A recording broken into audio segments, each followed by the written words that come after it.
नमस्कार। हिंदी साहित्य वार्ता में आप हैं इस वक्त सुभाष ठाकुर के साथ। दोस्तों, HPRCA के द्वारा जो CBSE हिंदी टीचर्स का एग्ज़ाम करवाया गया था, उसमें आप सभी लोग जानते हैं सिलेबस के नाम पर जो है छात्रों से बिल्कुल साफ शब्दों में कहा जाए तो एकदम से धोखा किया गया है। मैं ये बात क्यों कह रहा हूँ ये आप सभी लोग जानते हैं। इतना भारी भरकम सिलेबस जो है आपको एकदम से दे दिया गया, और जब आप परीक्षा हॉल में बैठते हैं तो आप देखते हैं कि या तो किसी यूनिट से एक भी प्रश्न नहीं पूछा गया था, या अगर कहीं से प्रश्न आया है तो वो बिल्कुल एक ही यूनिट से जो है प्रश्न ज़्यादा से ज़्यादा आपको दिख रहे हैं। तो अगर आपने ऐसा ही करना था तो इतना भारी भरकम सिलेबस देने की ज़रूरत ही क्या थी। और बहुत सी चीज़ें ऐसी हैं जो एग्ज़ाम में आपने देखी होंगी, कि आप लोगों ने फेस भी की होंगी, कि एक प्रश्न अगर कोई विद्यार्थी उसका ऑप्शन ए सही कर रहा है तो बाद में जो है वही उसका या तो बी में चला गया है या सी में चला गया है। इस प्रकार की जो गलत चीज़ें हैं जो विद्यार्थियों के साथ हुई हैं, तो ये छात्रों के साथ सरासर नाइंसाफ़ी है। अगर इस तरीके का कोई भी चीज़ हुई है तो वो बहुत ही अशोभनीय बात है। हालांकि विद्यार्थी जो है बहुत ज़्यादा तैयारियां करते हैं एक परीक्षा के लिए, और हम सभी लोग जानते हैं कि किस प्रकार से जो है बहुत कम पोस्टें रहती हैं, और उसके बावजूद अगर इस तरीके की कुछ बातें हो रही हैं तो वो बहुत ही ज़्यादा शर्मनाक है, और HPRCA को इस पर ज़रूर जो है वो कदम उठाना चाहिए। आइए अब हम यहाँ पर बात करते हैं कि ये जो सिलेबस यहाँ पर था उसमें से कितने प्रश्न किस यूनिट से रहे हैं, इनको हम थोड़ा सा देख लेते हैं। लेकिन उससे पहले एक मोटा माटी हम यहाँ पर देख लेते हैं कि जो सिलेबस था वहाँ पर इसके अकॉर्डिंग जो है क्या प्रश्न पूछे गए थे। खासकर मैं बात यहाँ पर करूँगा जो हमारा हिंदी साहित्य है उस वाले पोर्शन की, और इसमें किस यूनिट से कहाँ कहाँ से कौन कौन से प्रश्न आपको दिखे। देखिए, तो यहाँ पर पहला जो आपका यूनिट है ये है हिंदी भाषा और उसका विकास। इसमें आप सभी लोग जानते हैं हिंदी की ऐतिहासिक पृष्ठभूमि, नाम मात्र प्रश्न यहाँ से रखे गए हैं। हालांकि ये वाला जो यूनिट है ये फिर भी बहुत ज़्यादा पूछा जा गया है इसमें, खासकर कहाँ तक, केवल और केवल यहाँ तक जो आपका ये है ब्रज और अवधि की विशेषताओं तक। इसके बाद आप देखेंगे कि इस सिलेबस की कोई रेलेवेंस ही नहीं है। अब जब इतने सारे सिलेबस की कोई रेलेवेंस नहीं है तो यहाँ से हम क्या ही समझें कि क्या प्रश्न पूछे गए हैं। हिंदी व्याकरण के सारे टॉपिक यहाँ पर लगाए गए हैं, लेकिन प्रश्न आपको एक भी नहीं दिखेगा। आगे हम बात करेंगे इसमें कि क्या यहाँ से प्रश्न पूछे गए हैं या नहीं पूछे गए हैं। तो बिल्कुल ज़ीरो यहाँ से प्रश्न पूछे गए हैं। अब यहाँ पर देखिए, ये आधे से ज़्यादा सिलेबस जो है वो खाली रह गया, जहाँ से कोई भी प्रश्न नहीं पूछा गया था। ठीक है, तो ये तो होगी बात पहले यूनिट की। चलिए अब हम बढ़ते हैं दूसरे प्रश्न की तरफ, दूसरा जो यूनिट है उसकी तरफ, कि उसमें क्या क्या चीज़ें रखी गई हैं। तो आप दूसरा यूनिट सबसे महत्वपूर्ण यूनिट होता है।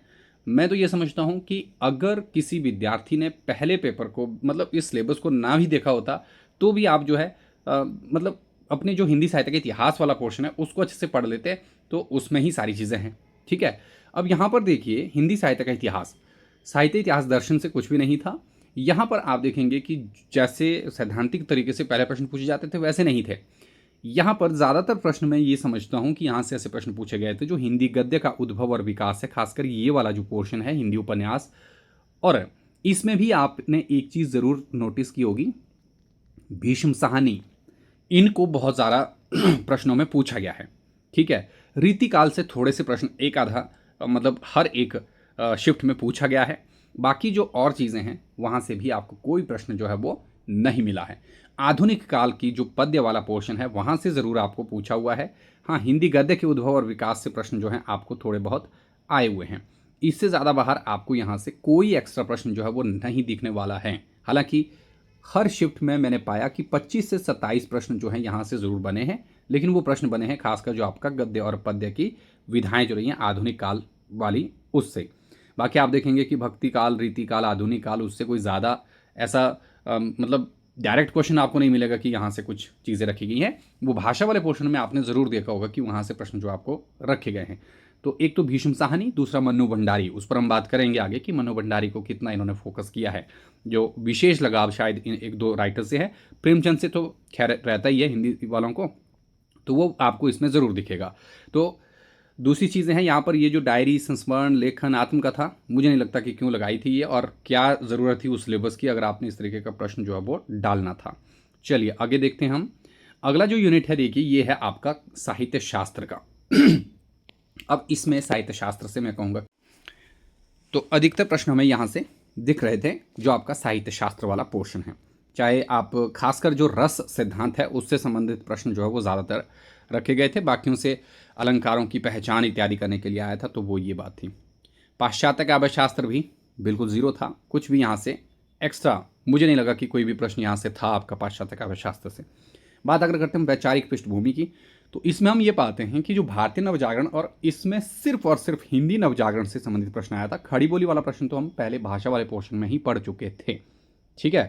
बाकी मनोविश्लेषणवाद से एक आधे प्रश्न हर एक यूनिट में था, बाकी कोई ज़्यादा खास बात यहाँ पर नहीं था मार्क्सवाद वगैरह से, लेकिन फिर भी हम चलिए मान के चलते हैं कि यहाँ से प्रश्न फिर भी आपको 2-3 दिख गए हर एक शिफ्ट में, ठीक है। तो ये यूनिट ऐसे हैं जहाँ से प्रश्न आपको आए हुए थे। अगला यूनिट की अगर हम बात करते हैं तो ये है आपका हिंदी कविता। तो इसके लिए तो मैं यही कहूँगा कि ये क्यों ही डाला था। सबसे ज़्यादा डिस्टर्बिंग अगर कोई टॉपिक यहाँ पर था तो वो यही था। इसमें एक तो आप देखते हैं कि इतनी भारी भरकम पृथ्वीराज रासो पूरा का पूरा रखा, लेकिन क्वेश्चन एक भी नहीं था। हाँ, यूजीसी नेट की तरह अगर होता बोला होता कि रेवा तट पढ़ लीजिए तो ठीक था। अमीर खुसरो की पहेलियाँ और मुकरियाँ सारी डाल दी हैं, कोई क्वेश्चन नहीं था, ज़ीरो क्वेश्चन। कबीर के पद, भ्रमर गीत, तुलसीदास, रामचरितमानस, बिहारी बिहारी, कुछ भी नहीं है इसमें, ये बिल्कुल ज़ीरो है। तो यहाँ से प्रश्न क्यों था? एक आधा प्रश्न अगर होगा तो ठीक है, तो उसकी तो रेलेवेंसी नहीं बनती यहाँ पर। इसके अलावा अगर आप देखेंगे कि जो आपका अगला यूनिट है ये है हिंदी उपन्यास। अब हिंदी उपन्यास से इसका नाम रखना चाहिए था आपका बंटी। क्यों? क्योंकि मैक्सिमम क्वेश्चन जो है आप यहाँ पर देखेंगे आपका बंटी से ही तो पूछे गए थे, ठीक है। तो इसमें कुछ एक्स्ट्रा नहीं था, बस आपको ये पढ़ के जाना था। बहुत सारे स्टूडेंट्स ने मुझे इस बात पर तंग किया कि गिरिराज किशोर का पहला गिरमिटिया, ठीक है, वृंदावन लाल वर्मा का मृगनयनी, इनको पढ़ा दीजिए सर क्योंकि ये हमारे सिलेबस में लगे हैं, जिंदगी नामा जो है लगा हुआ है, ठीक है। और इसके अलावा और चीज़ें मैंने सारी करवाई थी, लेकिन मैक्सिमम बच्चों जो हैं वो इन दो पर अटके हुए थे कि ये तो हमने पढ़ा ही नहीं है। लेकिन आप लोगों ने इसको पढ़ा होगा तो ठीक है, इसकी तो कोई रेलेवेंसी नहीं है। अब देखिए इतने सारे उपन्यास, इतने बड़े बड़े उपन्यास आपने लगाए हैं, प्रश्न आपने लगभग 9 प्रश्न जो है हर एक शिफ्ट में पूछे गए हैं। लगभग ये मान के चलिए कि 27 क्वेश्चन जो है आपने सिर्फ और सिर्फ मनु भंडारी को फोकस किया है, आपका बंटी को। तो इस बाकी सिलेबस को लगाने की क्या ज़रूरत है? क्या इतना आलसी है हमारा HPRCA का प्रशासन या जो भी इस क्वेश्चन को बनाने वाले थे? तो ये सवालिया निशान खड़े करते हैं। और अगर किसी ने पहली शिफ्ट में पेपर दिया, उसका ही कोई दूसरा साथी जो है तीसरी शिफ्ट में दे रहा है, तो उसको पता चल रहा है कि पहली शिफ्ट में भी मन्नू भंडारी को पूछा गया, दूसरी में भी मन्नू भंडारी को पूछ रहे हैं, तीसरी में भी मन्नू भंडारी को पूछ रहे हैं। और 9 क्वेश्चन जो है बहुत ज़्यादा होते हैं किसी भी मेरिट लिस्ट में आने के लिए। यहाँ पर एक एक नंबर जो है बहुत कीमती है, लेकिन यहाँ पर जो है आप देख रहे हैं कि इतनी भारी मिस्टेक जो है ये सिस्टम की वजह से हुई है, ठीक है। अब हिंदी कहानियों को देखते हैं। प्रत्येक शिफ्ट में 2 प्रश्न पूछे गए हैं। अब कहानियाँ कितनी हैं? लगभग 21 या 22 कहानियाँ हैं। इसमें यहाँ पर आप देख रहे होंगे कि प्रेमचंद ने ईदगाह, दुनिया का अनमोल रत्न, कफन, बड़े भाई साहब, सिर्फ और सिर्फ कफन से एक आधा प्रश्न पूछा हुआ है। बाकी ये जो कहानियाँ लगाई हैं ना, ये बिल्कुल बेकार है। चीप की दावत, भीष्म सानी, मैंने पहले भी कहा, भीष्म सानी की वो कहानियाँ नहीं पूछी हैं जो उनके पाठ्यक्रम में शामिल है। चीप की दावत से ज़रूर आया है, ठीक है, 1-2 प्रश्न किसी दूसरे यूनिट से आए हुए हैं, कहानी से। लेकिन मैक्सिमम क्वेश्चन आप देखेंगे यहाँ पर ठाकुर का कुआं प्रेमचंद से पूछ लिया गया, जो यहाँ पर नहीं है, लेकिन उसको मैंने फिर भी कंसीडर किया है। चलिए यूनिट 2 में आ गया, क्योंकि वहाँ पर तो हमें सारा ही पढ़ना है हिंदी साहित्य के इतिहास में, चाहे वो कहानी है, निबंध है, नाटक है, उपन्यास है, वो हमें वहाँ पर पढ़ने हैं। लेकिन ये कहानियाँ क्यों रखी हैं? ज़ीरो, यहाँ से कुछ भी नहीं था। परिंदे, निर्मल वर्मा, कुछ भी नहीं था, ठीक है। तो ये क्यों लगाया इतना सिलेबस भाई? मुझे तो ये समझ नहीं आ रहा है ना। यहाँ से भी कोई आपको एक्स्ट्रा प्रश्न नहीं दिखेगा। हाँ, किसी को अगर शक है तो हम इसके बाद एक क्वेश्चन जो है तीनों, जो भी आपकी तीनों शिफ्ट के क्वेश्चंस रहे हैं उनको देखेंगे अगली वीडियो में कि किस प्रकार के प्रश्न थे। अगर मैं कुछ गलत बोल रहा हूँ तो आप मुझे बता सकते हैं।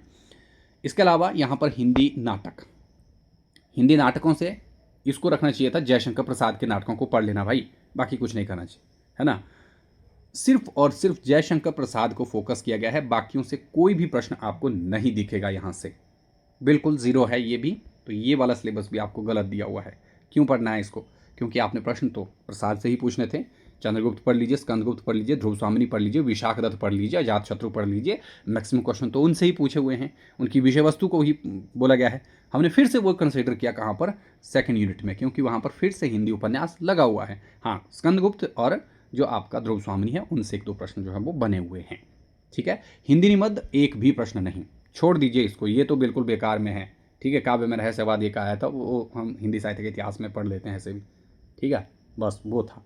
तो इसको भी लगाने का कोई औचित्य नहीं था। अनुवाद का स्वरूप बिल्कुल ज़ीरो। हमने अनुवाद पर मैंने बहुत सारा, उसके बाद भी जब आप लोगों देखते होंगे कि एग्ज़ाम से ठीक पहले इस यूनिट से मैंने बहुत सारे क्वेश्चन जो है स्टूडेंट्स को बताए थे कि यहाँ से हो सकता है पूछ लिया जाए, लेकिन यहाँ से ज़ीरो। छंद अलंकार प्रत्येक पाली में 2 क्वेश्चन आए, लेकिन वो जस्टिफिकेशन इतनी काफ़ी है क्योंकि ये इतना बड़ा टॉपिक लगाने की ज़रूरत क्या है, जबकि भारतीय साहित्य शास्त्र में हमने इसको पढ़ लिया था। लेकिन यहाँ पर अलग अलग करके दे दिए गए। चलिए ठीक है, 2-2 प्रश्न आ रहे हैं तो 6 प्रश्न यहाँ से हो गए, इतना हम इसको एक्सेप्ट कर लेते हैं। बाकी ये जो है, ये मैंने उस टाइम भी कहा था कि ये तो वही आपका जो साहित्य शास्त्र वाला पोर्शन है और कहीं नहीं आएगा। ठीक है, ये हो गया। इसके बाद जो अगले यूनिट हैं आपके पास, देखिए इसमें कौन सा है। इसमें आपकी जो रेखाचित्र, जीवनी, आत्मकथा, संस्मरण और एकांकी से संबंधित चीज़ें, एक भी प्रश्न नहीं, ज़ीरो है ये क्यों है इतना बड़ा सिलेबस, इतनी बड़ी आत्मकथाएं। अगर किसी विद्यार्थी ने, बेचारे ने ढंग से मेहनत की होती तो उसकी मेहनत के ऊपर तो पानी फिर गया। ठीक है, और एक्चुअल जो प्रश्न आ रहे हैं वो कहाँ से आ गए वो आप सभी लोगों को मालूम है, तो उसका ध्यान यहाँ पर भटका दिया और प्रश्न जो है वो कैसा पूछा गया है। हिंदी पत्रकारिता, ये बिल्कुल बकवास है। क्यों है ये बकवास, ये मैं कहूँगा अभी आपको। जो भी प्रश्न आए थे वो हम पहले से ऑलरेडी उसमें पढ़ते थे, जो पहले वाला यूनिट है। ठीक है, हिंदी के उद्भव विकास में जिन जिन पत्रिकाओं का योगदान रहा वही, उदंत मार्तन से आपने एक आधा प्रश्न पूछ लिया, वही था। बाकी जो यहाँ पर आपने दिए हैं वो नहीं पूछी हैं, कुछ और पत्रिकाएं जो हैं आपको ज़रूर यहाँ पर पूछ ली गई हैं। ठीक है, बाकी ये हो गया अमर उजाला, दैनिक भास्कर, पत्रकारिता के प्रकार, मुद्रित, इलेक्ट्रॉनिक, हिंदी समाचार, digital platform, radio, social media, Hindi पत्रकारिता, कुछ भी इसमें नहीं था। इसको भी आप बेकार कर दीजिए। यानी कि आपने लगभग 5 से 6 यूनिट ऐसे रखे जहाँ से कोई प्रश्न आपने पूछा तक नहीं है, और इतनी बड़ी बड़ी वो यूनिट्स हैं कि जिनको पढ़ने में ही एक विद्यार्थी को जो है 1 महीने से ज़्यादा का वक्त जो है वो लग सकता था, ताकि मतलब रिवीजन तो उसके बाद की बात है। तो यहाँ पर मैंने आपके सामने पूरा का पूरा सिलेबस रख दिया, और अब हम आगे इसमें देख लेते हैं कि किस यूनिट से जो है कितने प्रश्न पूछे गए थे। तो पहली शिफ्ट में जो हम देखते हैं, यहाँ पर देखिए भाषा से संबंधित 13 प्रश्न रखे गए थे। हिंदी साहित्य के इतिहास से तीनों शिफ्टों में 27 प्रश्न। ये मैंने इसलिए अलग किए क्योंकि इसमें कुछ कहानियों से, नाटकों से संबंधित प्रश्न हैं, लेकिन वो पाठ्यक्रम में अलग से निर्धारित पाठ्यक्रम में जो नाटक, उपन्यास, निबंध नहीं है वो। ठीक है, तो ये 27 के आसपास इनकी संख्या रही। साहित्य शास्त्र से यहाँ पर 6 थे, वैचारिक पृष्ठभूमि से 5, हिंदी कविता सबसे बड़ा ये टॉपिक था यहाँ पर, लेकिन इससे 1 प्रश्न रखा गया है। हिंदी उपन्यास मैंने लिख भी दिया है, आपका बंटी ही पढ़ना था हमें, मतलब ये पहले बोल देते तो अच्छा था, है ना, विद्यार्थियों का काफ़ी सारा समय जो है इसमें बच जाना था। तो आपका बंटी से 9 के 9 क्वेश्चन आप लोग एक बार फिर से देख लीजिए। अगर जिन्होंने प्रश्न दिया है वो कमेंट सेक्शन में जाकर बता सकते हैं कि क्या ये सही बात है या गलत है। कहानियों से 2, ये जो आपके पाठ्यक्रम में शामिल कहानियाँ हैं वो वाली, बाकी यहाँ पर हैं। कुछ लोग कहेंगे कि नहीं कहानियों से ज़्यादा थे, वो यहाँ पर रख दिए मैंने। ठीक है, नाटकों से 3 हैं, छंद और अलंकार से ये तीनों शिफ्टों में 2-2 रहे, आलोचना में जो है 5, और पत्रकारिता से 2 क्वेश्चन यहाँ पर रखे गए हैं, और इसके अलावा और कुछ नहीं था। ठीक है, अब इसके बाद जो है हम यहाँ पर जानते हैं जो आपका दूसरी शिफ्ट है उसमें क्या है। दूसरी शिफ्ट में देखिए आपका यहाँ पर भाषा से 8 है, हिंदी साहित्य इतिहास मैंने पहले बता दिया कि 27 है, साहित्य शास्त्र के प्रश्न यहाँ पर ठीक ठाक दिख रहे हैं, वैचारिक पृष्ठभूमि से 3 है, हिंदी कविता सबसे बड़ा यूनिट है, 0 है। यहाँ पर आपको हिंदी उपन्यास कहीं नहीं मिल रहा है, रेखा चित्र, जीवनी, आत्मकथा, संस्मरण कहीं नहीं मिल रहा है। ठीक है, और जो बाकी चीज़ें हैं, समाचार लेखन, अनुवाद, विज्ञान, वो कुछ भी यहाँ पर दिखाई नहीं दे रहा है। हिंदी उपन्यास फिर से आपका बंटी, यहाँ पर 8 प्रश्न जो है आपका बंटी से ही थे। कहानी से संबंधित प्रश्न केवल 2 हैं, और नाटक से संबंधित 4 हैं, छंद से यहाँ भी 2 हैं, और आलोचना से यहाँ पर बहुत ज़्यादा प्रश्न है। लेकिन यहाँ पर एक बात और है कि आलोचना से संबंधित जो चीज़ें बोली गई हैं वो किससे पूछे गए, वो उन आलोचकों से नहीं पूछे गए जो आपके पाठ्यक्रम में शामिल हैं। मैं चाहता तो इसको भी सेकंड यूनिट में यहाँ पर कंसिडर कर सकता था, लेकिन बहुत सारे लोग बोलेंगे कि आलोचना से तो थे, चलिए मैंने वहाँ पर वो डाल दिए। अब आपको 6 जो आलोचक दिए हुए हैं अलग अलग करके, उनमें से 1-2 प्रश्न पूछेंगे, बाकी आलोचना के उद्भव और विकास पर ही बोला गया है, उसमें कुछ नहीं बोला एक्स्ट्रा। ठीक है, तो सामान्य से प्रश्न थे, कोई ज़्यादा मुश्किल वो थे नहीं वो भी। लेकिन यहाँ पर पत्रकारिता के 4 प्रश्न, तो वो भी आप देखते हैं कि कैसे प्रश्न रखे गए हैं, जो आपको अलग से देने की जरूरत नहीं थी, वो आप हिंदी साहित्य के इतिहास में ही पढ़ लेते हैं वैसे। ठीक है, फिर यहाँ पर तीसरी पाली में पूछने गए प्रश्न, भाषा से संबंधित ज़्यादा से ज़्यादा प्रश्न थे, 12, हिंदी साहित्य इतिहास 27, साहित्य शास्त्र के 6, वैचारिक पृष्ठभूमि 2, हिंदी कविता फिर से 1, बिल्कुल 0 है ये मतलब। और यहाँ पर फिर से आपका बंटी 9 क्वेश्चन। ठीक है, पत्रकारिता के 2 हैं, आलोचना के 7 है, छंद अलंकार के 2 हैं, नाटक के 2 और कहानी के 5। बाकी वही टॉपिक यहाँ से भी आप देखते हैं गायब है, चाहे वो हिंदी आलोचना है, रेखा चित्र है, जीवनी है, संस्मरण है, ठीक है, अनुवाद है ना, रेडियो लेखन है जो आपने अलग अलग दिए हुए हैं, है ना, हिंदी उपन्यास यहाँ पर बिल्कुल नील हैं जहाँ से प्रश्न होने चाहिए थे बाकी उपन्यासों से भी। निबंधों की तो बात छोड़ दीजिए। तो ये पूरी की पूरी चीज़ें हैं, है ना, जो आपको यहाँ पर ध्यान में मतलब रखनी है कि क्या इस प्रकार का पेपर सेट होना चाहिए। तो अपने आप में यही एक सवालिया निशान खड़ा करता है कि ये किस प्रकार का पेपर जो है वो HPRCA के द्वारा दिया गया था। लेकिन इसके बाद जो है कुछ एक प्रश्न जो विद्यार्थी लगातार कर रहे हैं और जो वाजिब भी हैं, ठीक है। पहली चीज़ तो ये है कि क्या उत्तर जो है स्प्लिट हुए हैं। ये प्रश्न बहुत बार आया है, बार बार आया था। हालांकि इससे पहले हिस्ट्री के विद्यार्थियों ने जो है इसको ज़रूर उठाया कि भाई हमने ऑप्शन कुछ और टिक किया है, लेकिन जो है अब आंसर की में जो है कुछ और आ रहा है। अब अगर हम इसको क्लेम करने जा रहे हैं तो उसकी फीस ही जो है पर क्वेश्चन आपने 200 रख दी है। और कई विद्यार्थी तो 14 जो बच्चों को मैंने खुद पढ़ाया है वो ये कह रहे हैं कि 14 प्रश्न जो है हमारे क्या हो रहे हैं, गलत बता रहा है, जबकि हमने किया ये था। अब अगर उसको वो क्लेम करने जा रहे हैं तो उसके लिए जो है उनको अभी क्या बोला जा रहा है कि आप इसमें मेल भेज दीजिए। इसको हम देखेंगे, कब देखेंगे, कुछ इसकी कोई ऑफिशियल स्टेटमेंट वगैरह नहीं है। तो ये एक बहुत ही चिंताजनक विषय है। अगर इस तरीके की बातें हो रही है तो 14 प्रश्न तो छोड़िए, मैं यहाँ पर कह रहा हूँ कि 2 प्रश्न भी बहुत ज़्यादा कीमती होते हैं किसी विद्यार्थी के लिए। कट ऑफ से अगर 2 प्रश्न नीचे भी रह गया तो उसका दुख हम समझ सकते हैं। नॉर्मलाइजेशन का तरीका कितना सही और कितना गलत है, तो ये बात भी बिल्कुल यहाँ पर एकदम मतलब वजनदार बात है कि भाई नॉर्मलाइजेशन तो हम कर रहे हैं, लेकिन वही बात है अगर इस तरीके का पेपर है तो उसमें तो क्या ही नॉर्मलाइजेशन करेंगे। आपका बंटी पढ़ के कोई जाता बाद में, उसने तो वहीं से ही क्वेश्चन को जो है 9 प्रश्नों का डिफरेंस तो वहाँ से ही हो रहा है। तो इसमें आप कैसे जो है उसको जस्टिफाई कर पाएंगे कि हाँ ये जो तरीका है ये बिल्कुल सही है एग्जाम करवाने का। अगर इस प्रकार के प्रश्न आपने रखने हैं तो फिर जो है ये कोई भी एक रेलेवेंट तरीका जो है किसी भी परीक्षा को करवाने का मैं समझता हूँ नहीं है। तो ये जो सारी चीज़ें हैं, इन सब चीज़ों के लिए हमें एकजुट होने की ज़रूरत है। जिन भी विद्यार्थियों ने एग्ज़ाम दिया है वो ज़रूर जो है HPRCA को मेल कीजिए, उनको कॉल कीजिए, या फिर अगर आपको इससे आगे जाने की ज़रूरत है तो आप जो है एक बार फिर से यहाँ पर कोर्ट का दरवाज़ा भी जो है वो खटखटा सकते हैं।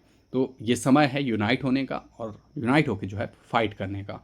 अगर इस प्रकार के प्रश्न आते रहेंगे तो मैं समझता हूँ ये विद्यार्थियों को केवल और केवल उनका मनोबल गिराने की एक सोची समझी साजिश है। और आप लोग जानते हैं कि पूरे देश में इस वक्त कैसा सिनेरियो जो है वो बना हुआ है, और यही स्थिति हमारी प्रदेश सरकार और HPRCA की भी हो रही है। तो मेरा आप लोगों से बस इतने रिक्वेस्ट है कि आप सभी लोग जो हैं इसके खिलाफ जो है एक आवाज़ उठाएं। और यहाँ पर जो प्रश्न मैंने आपके सामने रखे हैं, जिन विद्यार्थियों ने ये यहाँ पर एग्ज़ाम दिया है, वो कमेंट सेक्शन में जाकर ज़रूर बताएं कि क्या आपके साथ भी ऐसा हुआ कि आपके क्वेश्चन स्प्लिट हुए हैं, या फिर मतलब कुछ चीज़ें ऊपर नीचे हुई हैं, या मैंने गलत बताया आपको कि यहाँ से कितने प्रश्न जो है पूछे गए थे। आगे हम कोशिश करेंगे कि जो प्रश्न हम एक बार फिर से देख लेंगे कि क्या वाकई में ऐसे प्रश्न रखे गए हैं या कुछ और चीज़ें रखी गई थी इसमें। तो अभी के लिए इतना ही, हम मिलेंगे अपनी अगली वीडियो में। और अब मुझे ये भी बताइएगा कि जो बाकी सेक्शन रहे हैं वहाँ पर क्या ठीक था या कुछ और चीज़ें थी। तो अभी फ़िलहाल मेरे पास जो है यही चीज़ें थी जो मैंने आपके साथ शेयर करनी थी। बाकी हम मिलते हैं नेक्स्ट वीडियो में, तब